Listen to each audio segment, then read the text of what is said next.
중국이 이례적으로 한 여성 기업인을 체포했다고 공개했습니다.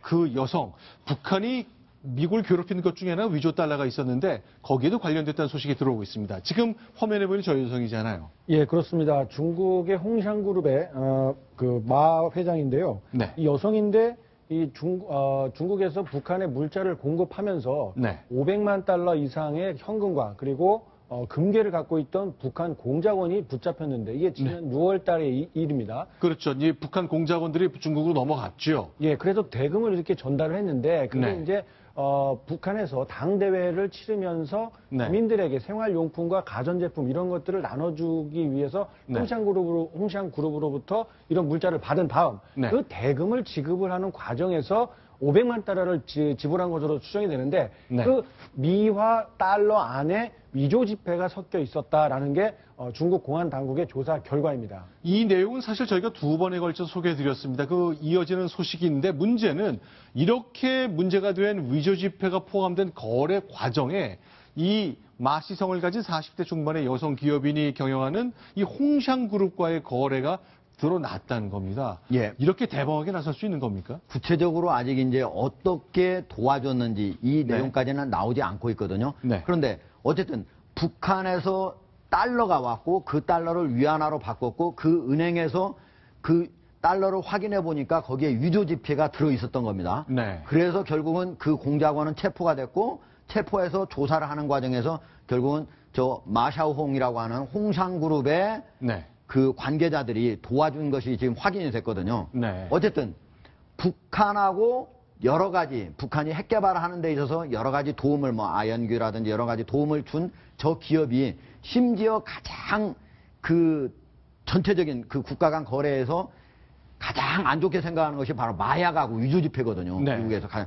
근데 그런 것까지 바로 대담하게 관여했다고 하는 것은 저 마샤옹이라고 하는 회장이 얼마나 대담한 짓을 했는가를 보여주는 대목입니다. 자, 그런데 마 회장만 체포한 것이 아니라요. 이 홍샹그룹에서 임원진 11명도 같이 체포했거든요. 중국이 이번만큼은 이 마샤홍이라는 이 여성 기업인의 회사 북한과의 거래, 뭐 원유도 팔고 석탄도 사고 뭐 다양한 일을 했잖아요. 철퇴를 내리겠다는 얘기네요. 아직 그렇게 얘기할 수 있을지는 잘 모르겠는데 왜냐하면 분명히 홍샹그룹의 저 마샤홍 뭐 임원 뭐 사장부터 네. 해가지고 11명을 체포했고 그리고 거기에 많은 배후 세력이었던 단둥시에 있는 고위공무원 30여 명도 조사를 하고 있는 건 맞습니다. 네. 근데 저 조사가 만약에 중국에서 스스로 적발을 해서 시작이 됐다면은 네. 그렇게 얘기할 수 있는데요. 저거는 미국에서 법무부에 있는 검사들이 한 달 전에 가가지고 네. 아주 자세하게 조사된 자료를 건네준 거거든요. 그 중에 네. 하나예요. 네. 무려 미국에서 조사한 거는 지금 현재 중국에 있는 기업이 북한을 돕고 있는 북한의 핵 네. 개발과 연관된 기업이 무려 248개나 됩니다. 그리고 사람도 167명이나 이미 통보가 되어 네. 있습니다. 과연 이 기업들을 모두 다 조사를 네. 하고 처벌을 하는지 이걸 봐야만 중국이 과연 대북 제재를 이제는 제대로 할 것인지 하는 그런 의도를 파악을 할 수가 있게 됩니다. 자, 칠보산 반점이라고 한자로 써진 간판이 보이는데 저기 호텔이잖아요. 예. 저것이 바로 저기 자, 선양에 있는 호텔인데요. 네. 저기 이제- 가보셨습니까?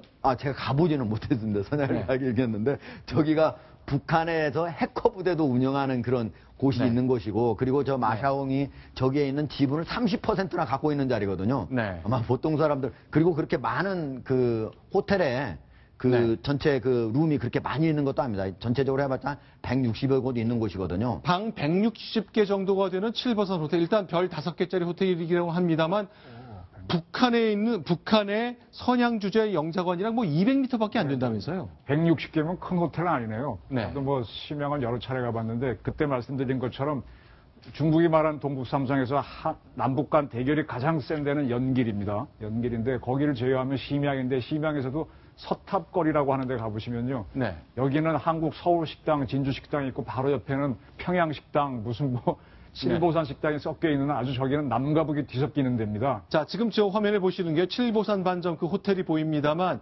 오늘 오후 저희 채널A 취재팀이 촬영한 건데 그렇죠. 저희가 북한 영사관이죠. 200m밖에 안 떨어졌습니다. 뭐 북한에서 평양에서 만약에 선양을 방문하는 고위급 인사가 온다면 대체로 적이 묵을 가능성이 많군요. 묵을 가능성이 많은 게 아니라 대부분 거기를 많이 이용을 해왔습니다. 제가 보기에는 네. 일반 호텔이라고 보기 어렵고 네. 오히려 북한 인사들이 아지트로 활용하고 있는 그 호텔이다 이렇게 말씀드릴 수 있습니다. 저 선양이라는 곳이 워낙 치안도 어렵고 그래서 저희 황교안 국무총리가 몇 달 전에 선양 방문했을 때거든요. 저렇게 총 들고 경호 쓰고 그랬던 곳인데요. 예. 아무래도 북한의 존재 그리고 중국 뭐 남북 관계와 중국이 좀 머무르는 그런 곳이라 그런 겁니까? 예. 북한에서 가장 가까워서는 단둥이고요. 네. 단둥에서 한 200여 킬로미터 다시 서쪽으로 떨어지는 곳이 바로 요녕성의 네. 전체 성도라고 할 수 있는 건 이제 선양이거든요. 네. 근데 거기에 가보면은 사실은 북한의 영사관도 있고 우리의 영사관도 있고 한데 네. 북한에 있는 공작원뿐만 아니고 북한에 있는 무역업자들 네. 그리고 북한에서 나와가지고 중국에서 일하는 여러 노동자들이 네. 상당히 많이 있는 곳입니다. 그러니까 우리의 또 그리고 조선족들이 많이 살고 있는 것이고 그러니까 네. 남북한의 정보전, 첩보전이 단둥, 연길 못지않게 선양에서도 이루어지고 있는 곳이다 이렇게 말씀드릴 수 있습니다. 자, 이 선양을 중심으로 사업을 계속해온 마샤오홍 총재. 자, 근데 이동규 차장, 장성택 얘기가 나오네요. 그렇습니다. 김정은의 고모부인 장성택이 2013년 처형이 되긴 했습니다만 그 이전에 국방위원회 부위원장 직함을 갖고 있을 때 네. 마샤옹 총재가 중국 측의 파트너였다. 네. 이렇게 보도가 오늘 요미우리 신문이 보도를 했습니다.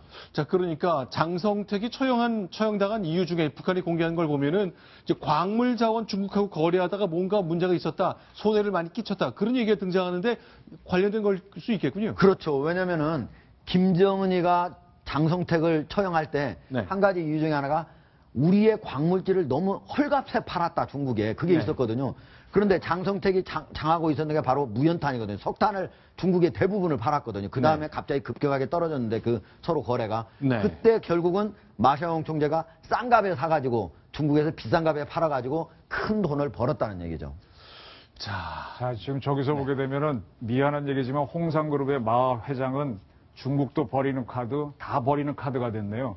지금 중국에서는 가장 두려운 게 미국이 대북제재법에 따라서 세컨더리 보이콧을 중국에 적용하는 게 가장 두려워서. 근데 미국도 네. 막상 세컨더리 보이콧을 걸어놓으면은 대북제재를 할 때 유엔 안보리 상임이사국인 중국이 또 거부권을 행사할 수도 있잖아요. 그래서 네. 아마 적절한 타협으로 저걸 잡자라고 하는 거기 때문에 중국도 버리고 미국도 버리고 그리고 재미있는 거는 요미우리 신문이 그 북한 공작원이 단둥에서 잡혔다고 한 2달 전에 보도한 적이 있었죠. 네. 일본도 알고 있었던 겁니다. 네. 국제적으로 버리는 카드가 되는 건데 마 회장의 앞날이 좀 깜깜하겠습니다.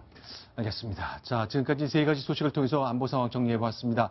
하종대 동아일보의 디지털 통합뉴스센터장은 여기서 인사를 드리고 다시 한번 다 함께 모시겠습니다. 고맙습니다.